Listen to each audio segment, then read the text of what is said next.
Ay, mukhang masarap yan ah. Masarap ba yan? Gusto mo ba? Okay.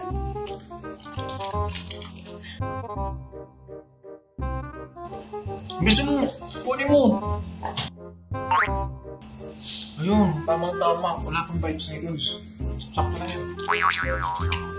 Kadiri ka naman, pre. Nalaglag na yung pagkain. Gusto mo, ipakain mo sa akin? Ito kasi. Diba nahulog yung pagkain mo? Oo.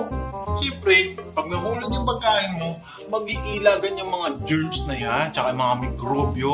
Kasi nga, ikaw ba naman, babagsakan ka tapos di ka iilagan. Aba, kalmate, kainin mo na yan. Ganun ba? Sige.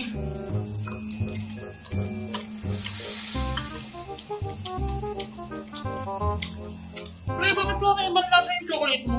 Expired na ba yan? Anong expired? Kakabili ko nga lang nito.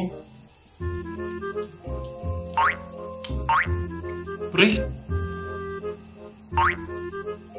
Tama ba yung napulot mo?